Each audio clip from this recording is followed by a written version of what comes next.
Set Radio 95.9 Libres presenta.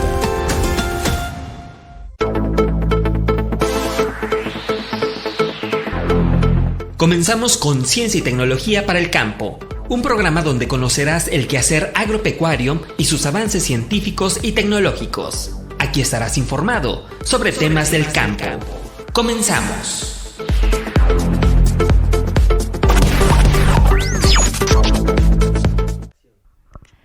Hola, buenas tardes. Nos encontramos nuevamente en su programa de Conciencia y Tecnología para el Campo. El día de hoy hablaremos de un tema muy importante, que es acerca de la conservación y mejoramiento de recursos fitogenéticos. Está con nosotros para hablarnos de este tema el ingeniero Juan del Rosario Arellano, quien es docente de la Ingeniería en Desarrollo Sustentable con orientación en ecobiología y también es investigador. Agradecer que nos hayan prestado las instalaciones de la universidad, que es la biblioteca. ¿Algunas palabras que nos quiera brindar el día de hoy, ingeniero? Mucho gusto, Valeria, buenas tardes, y a las personas que nos observan y a los que nos escuchan, un gusto en saludarles. Estoy muy agradecido en compartir este tema, sobre todo que a lo mejor puede ser un tema nuevo, pero vamos a ver un poco más adelante cuál es la importancia de todos estos recursos fitogenéticos.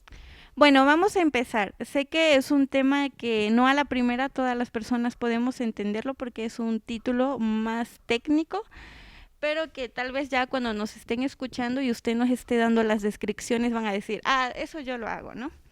Pero bueno, ¿qué son los recursos fitogenéticos?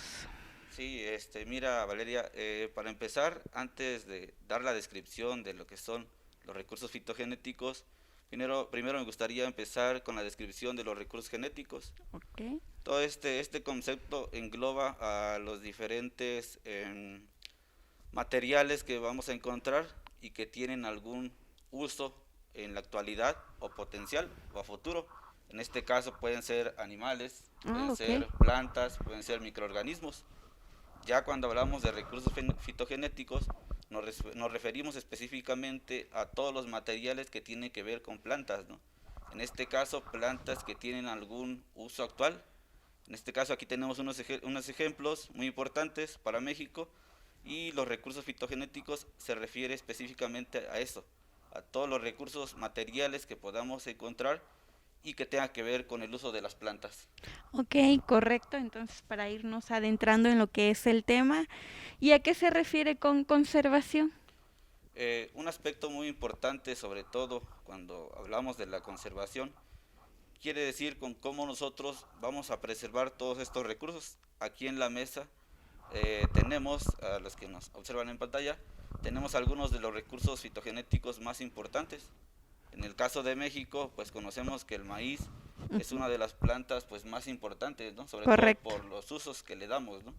Se han registrado hasta 600 usos diferentes. Y sin embargo, ¿cómo se conservan todos estos recursos? Se conservan de dos diferentes maneras. En el caso de las plantas, pueden ser mediante la conservación in situ, que es conservarlos en el sitio. ¿Y esto quién lo hace? Lo hacen los campesinos que siembran sus semillas, los campesinos que desde hace 30 o 40 años todavía tienen sus semillas, a lo que vamos a ver un concepto más adelante, que son criollos. Que eso es un término muy utilizado, ¿no? Aquí, sobre todo en comunidades rurales, ¿no? La conservación, hablamos de la conservación in situ, en que los campesinos siembran y cultivan sus mismas semillas.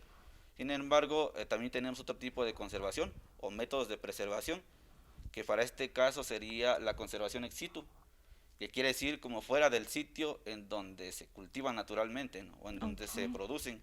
En este caso, en la conservación ex situ, vamos a hablar un poco de los bancos de germoplasma o bancos de semillas, en donde mediante tratamientos, ya sea al vacío o diferentes tratamientos de las semillas, como crioconservación o algunos otros métodos, se preservan las semillas, pero ya en lugares, digámoslo así, como un banco, pero ahora enfocado a la conservación de estas semillas, ¿no?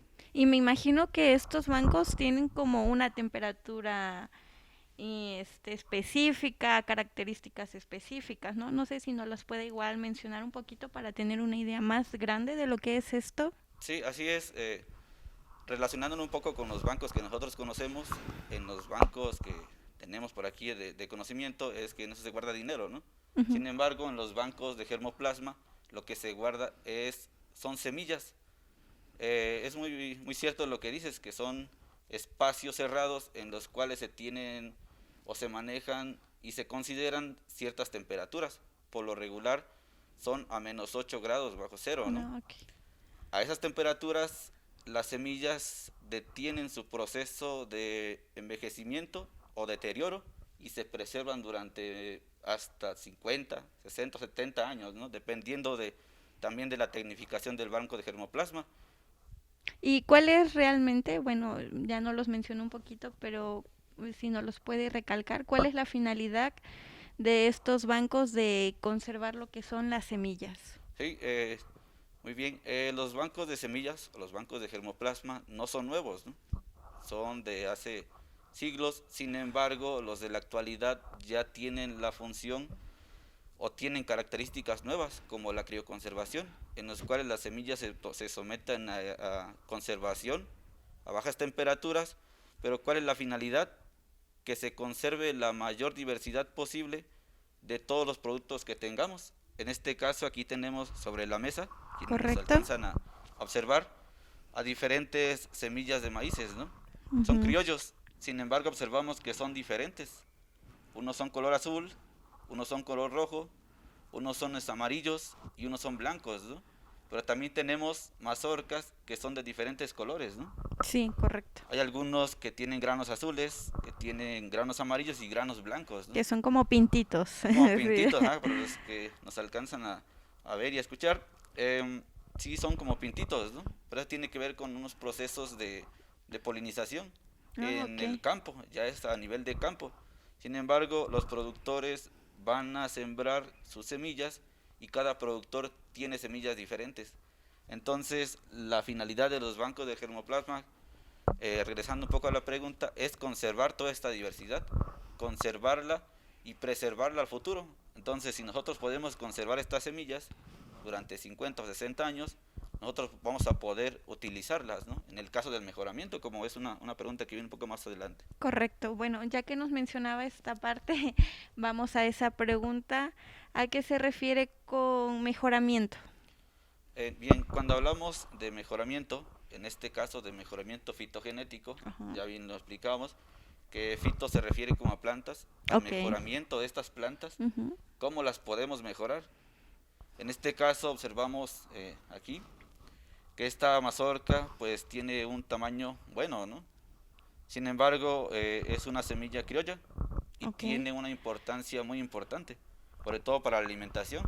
Se han reportado hasta 600 usos diferentes en el caso del maíz, ¿no? Diferentes platillos que podemos encontrar. ¿Para qué se refiere el fitomejoramiento? A que nosotros podamos mejorar las características principales, como el rendimiento. Ok. ¿Qué tanto produce esta semilla de maíz en el campo, ¿no?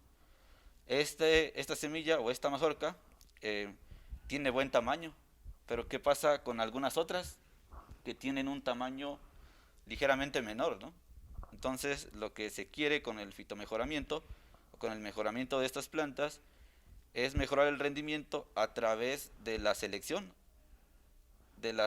a través de caracteres, como en este caso el tamaño de la mazorca, seleccionar en campo, a eso se refiere. Incluso me imagino que tal vez hasta el grano, ¿no? De qué tamaño quiero el grano, si como esta mazorca que nos muestra aquí en cámara, tal vez no nos escuchan los que nos están sintonizando, pero aquí nos trae variedades de mazorcas, de maíz y de chile manzano, Sí, así es. que más adelante nos estará hablando de cómo trabaja esta parte. Pero así, aquí vemos como la diferencia, ¿no? Entre la mazorca que tiene el grano un poquito más grande, pero está más chico del tamaño de la mazorca, Sí, que a comparación de la que nos estaba hablando, que el grano es más promedio su tamaño, o sea, más normal, pero sí, es más larga la mazorca. Incluso me imagino que pueden regular esa parte, ¿no? De qué tamaño quieren el grano. sí, así es. Este proceso de mejoramiento no es nuevo, se le conoce como selección masal, o que Ok. los productores en campo, pues a través de la observación, veían cuáles plantas o cuáles sí, cuáles plantas tenían las mazorcas más grandes, ¿no? Ok. A eso se le conoce como selección masal. Sin embargo, no es nuevo. Es algo que se ha practicado, se dice que desde los inicios de la agricultura, ¿no? Que Ok. desde hace 10.000 años, con los inicios de la agricultura, los primeros agricultores empezaron a seleccionar aquellas mazorcas, aquellas plantas que tenían las mejores cualidades y producían mejores mazorcas, ¿no? Ok. En este caso que fueron seleccionando de forma visual y fueron siempre dejando lo mejor, ¿no? Para Ujú. cosecharlos o para sembrarlos en ciclos posteriores.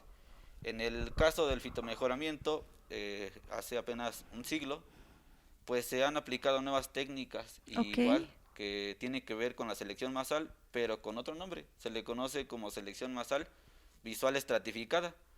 Regularmente nosotros vemos en campo que los productores seleccionan ya sus mazorcas, pero ya cuando están en la casa, ¿no? O Sí, en la correcto. troje, o Ajá. cuando ya están almacenados, ven mazorcas bonitas y las ven de muchas hileras y de muchos granos y que tiene buen aspecto, ¿no? Buena forma.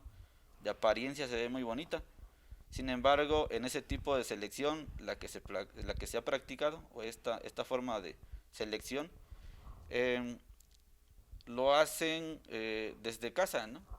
Sin embargo, en la selección masal visual estratificada, o lo que se trata es hacerla desde campo, desde que tú observas que la planta floreó o emitió la espiga en un tiempo mucho antes que las demás plantas. Seleccionar desde las plantas, seleccionar desde los padres de esta mazorca, desde que tú empiezas a ver que la mazorca va bien o que la planta tiene dos mazorcas, ¿no? Ok. Entonces ese proceso empieza desde campo, ¿no? En que tú empieces a ver y a observar y tú empieces a excluir aquellas no le parecen bien al productor. Entonces en la selección masal visual estratificada lo que se quiere es mejorar esas características como el rendimiento, ¿no? Aquí nosotros observamos, o no sé si observas, aquí Sí, claro. observamos que tiene como un grado de pudrición, ¿no? Ujú, de hecho.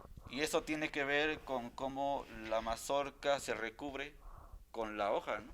Ujú. Entonces, si se selecciona desde el campo, nosotros podemos ver que la mazorca, en este caso, puede estar perfectamente cubierta y nosotros la vamos a seleccionar porque no va a traer plagas o enfermedades. Ajá. Sin embargo, lo seleccionamos, si lo seleccionamos desde casa, pues no sabemos cómo viene esta planta, ¿no? O cómo vino, cómo estuvo antes de la cosecha, ¿no? A eso se refiere. ¿Cómo fue su proceso de Así es, crecimiento, no? cómo fue su proceso de crecimiento y desarrollo. Entonces, los métodos de selección que te comento eh, se practican desde el campo, ¿no? Ok. Inclusive desde que empieza a crecer la planta, ¿no? Desde que ya la floración, desde sus diferentes etapas fenológicas. Ok. Y abundando más en el tema, yo creo que ese término varias personas lo utilizamos. ¿A qué se refiere con criollo? Para ser más específico. Ok.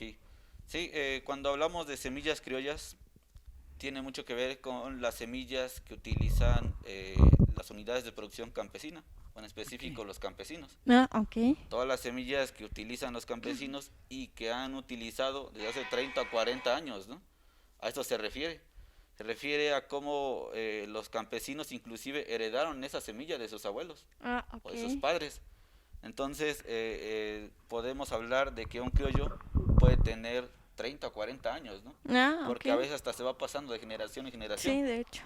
Sin embargo, ahora observamos que a lo mejor hay un tanto de deterioro, ¿no? Porque las unidades de producción campesinas, pues a la vez, a lo mejor se ve disminuida la mano de obra, o a lo mejor las tierras cambian de uso de suelo, ¿no? Para habitación o para alguna otra actividad, ¿no? Entonces, cuando hablamos de criollos, mucho tiene que ver también con la diversidad, ¿no? En particular, los criollos, vamos a observar que en México hay hasta 64 razas, o se han registrado 64 razas, y mucho tiene que ver con la diversidad. Aquí en la mesa tenemos a diferentes mazorcas de diferentes colores. De hecho, me parece muy llamativo porque realmente el que es como más conocido es el amarillo, ¿no? ¿Sí?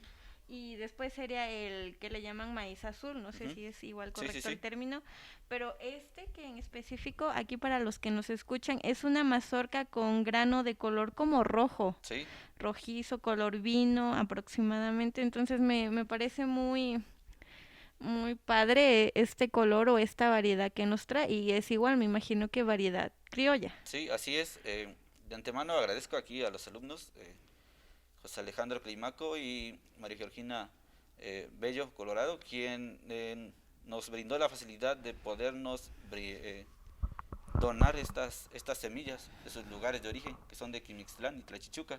Ok.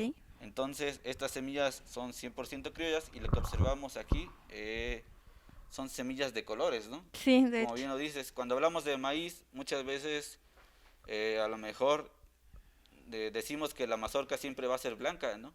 Blanca o amarilla.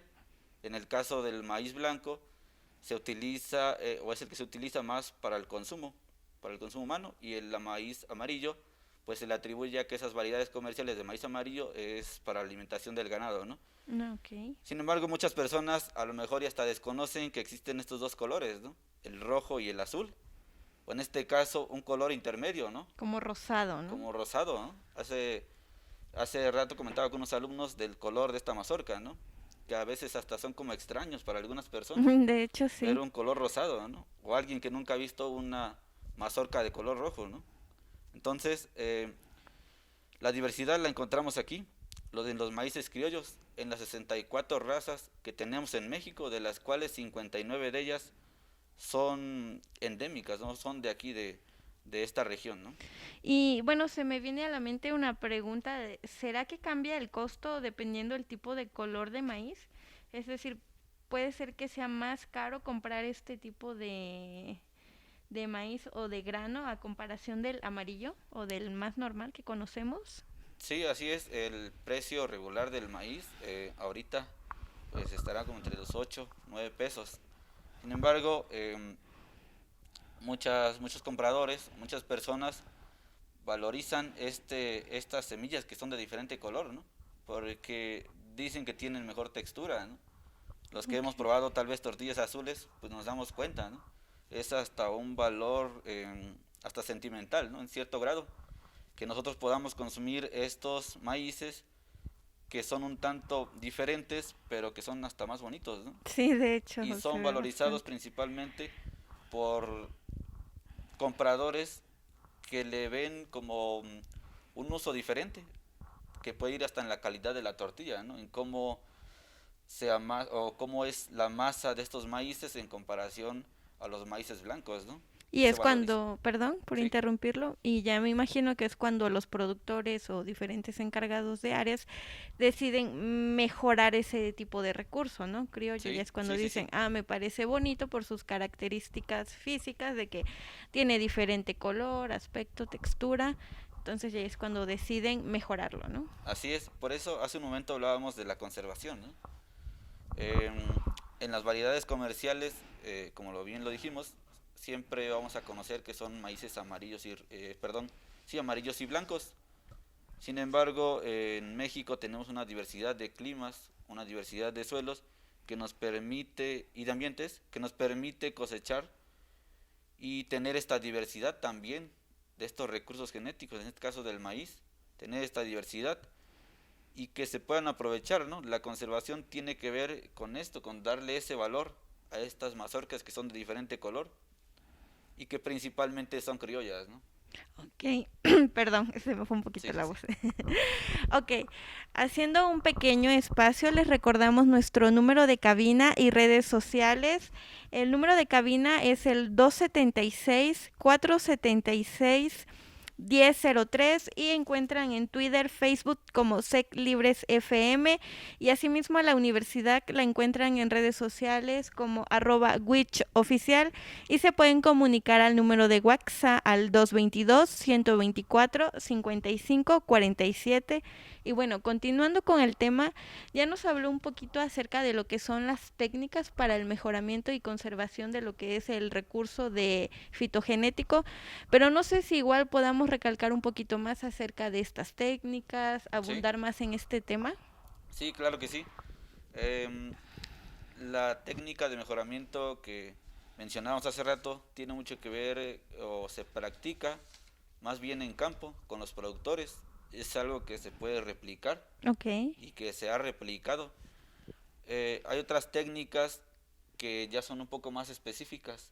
En ¿Qué? este caso hablamos de la polinización artificial. Ok. En esta interviene el hombre.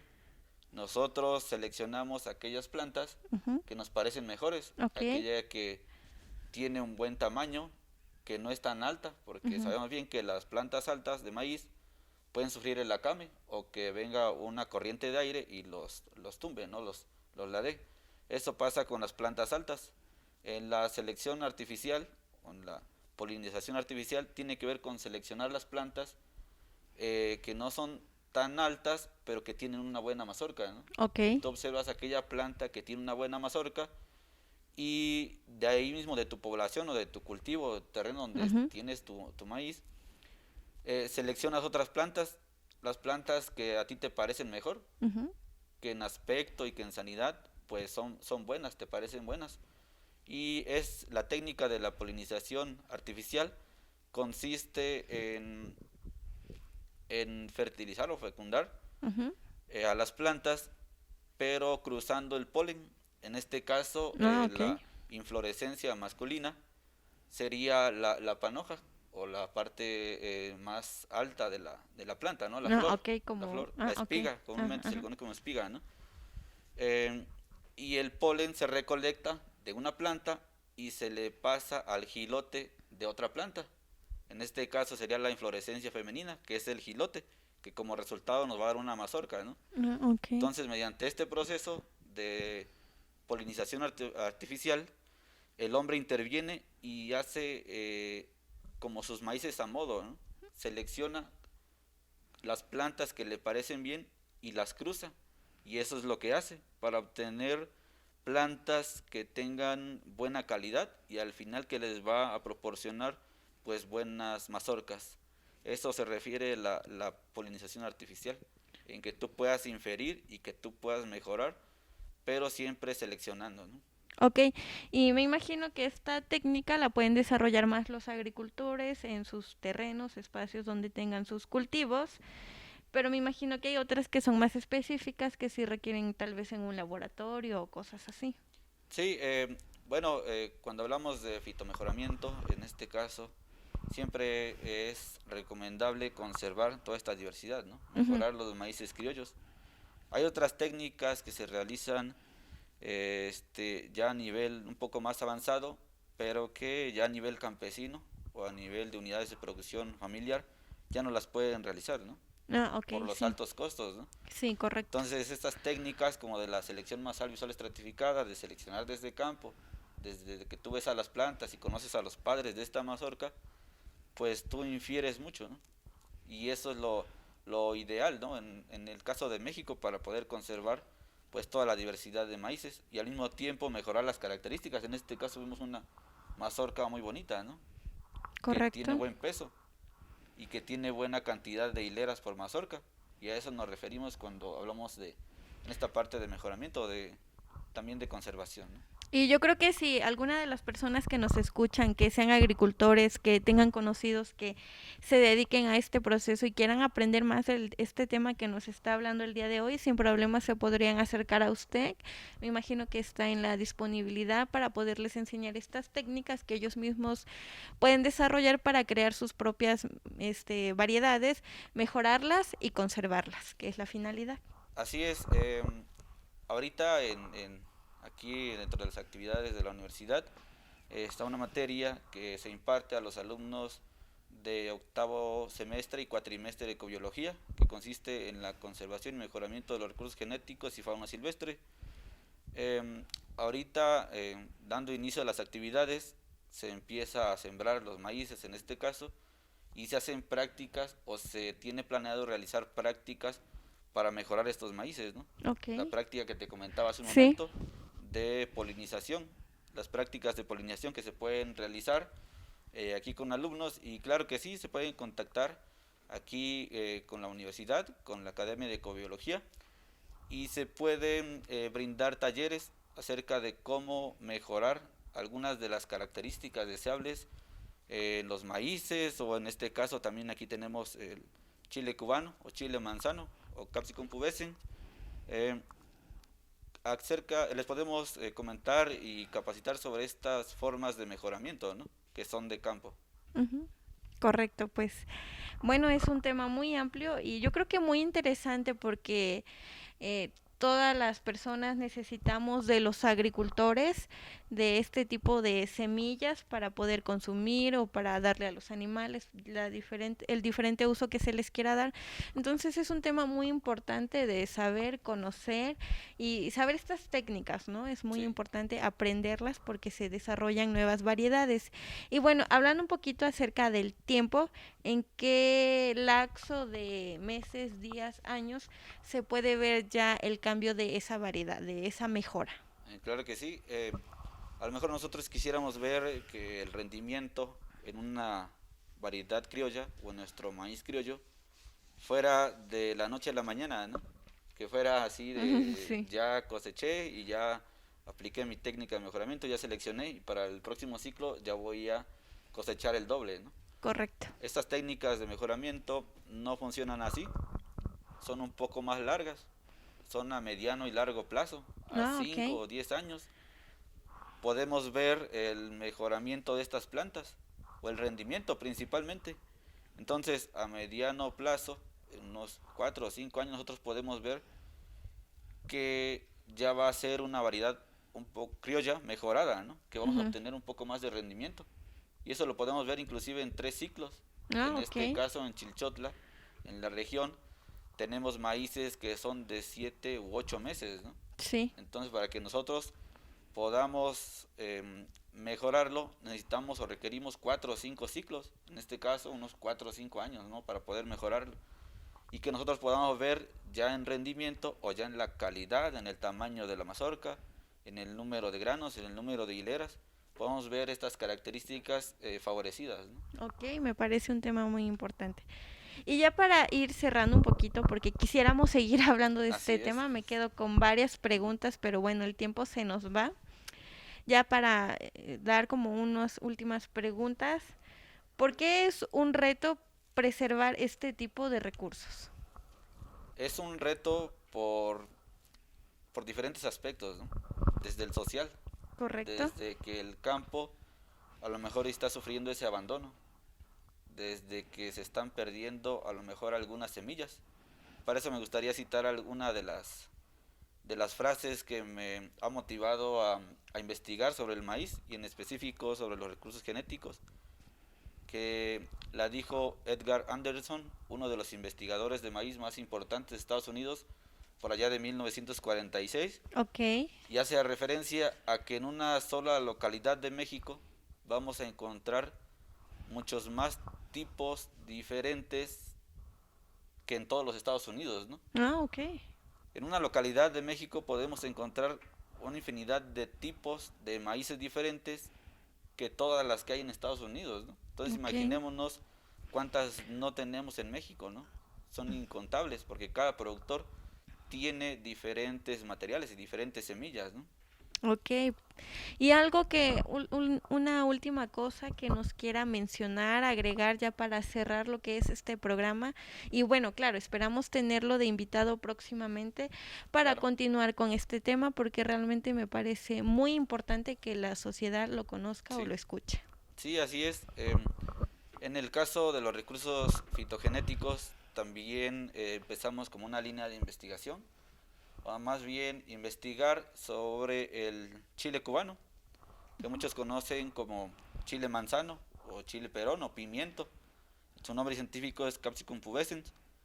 Sin embargo, observamos que aunque es una especie introducida, pues tiene importancia económica, social y productiva y alimenticia sobre todo, ¿no? Sí, de hecho, Quien no ha consumido este tipo de chiles. Sin embargo, observamos que hay desde amarillos, rojos, anaranjados, ¿no? y verdes me parece Sí, también, ¿no? He entonces visto los encontramos verdes. también diversidad en chiles, aunque es introducido, pues es de importancia alimenticia. Ahorita en la universidad pues estamos empezando como esta línea de investigación, haciendo una caracterización morfológica. Cuando hablamos de caracterización morfológica, nos referimos a describir cómo son estos ejemplares o cómo son estos productos. En este caso, el color, ¿no? Describir cómo es el color, describir cuántas semillas tiene, describir el tamaño del fruto, la forma.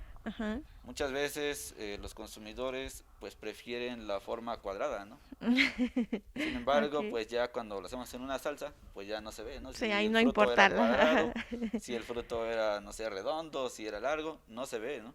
Y que en esta zona es muy consumido, sí, este tipo de variedad de picante. Bueno. Así es, precisamente esta línea de investigación la comencé hace 4 o 5 años, me parece, de investigar sobre los recursos genéticos, en este caso el chile manzano, pero tratar de mejorarlos, ¿no?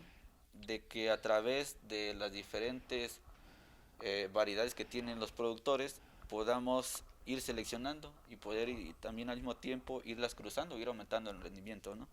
Y sobre todo porque es muy representativo en esta zona, así como lo mencionabas. Sí, correcto. Aquí se consume mucho, ¿no? Me pareció muy importante ver una unidad de producción de aquí de la comunidad de Chilchotla que tenía y sembraba los chiles manzanos desde hace varios años, ¿no? Chiles cubanos. Agradecerle, ingeniero Juan, por estar aquí el día con nosotros. Nos faltó, yo creo que tiempo para seguir hablando. Nos quedamos, como lo decía, con varias preguntas. Pero bueno, esperamos tenerlo aquí pronto. También agradecemos a la producción, a la licenciada Laura Hernández Ortega, al operador de radio, a la licenciada Refugio Sánchez y al operador de podcast, el ingeniero Gustavo Adolfo Cuevas.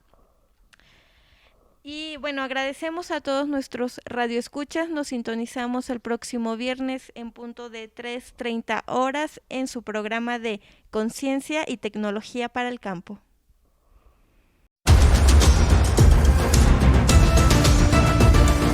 Set Radio 95.9 Libres presentó.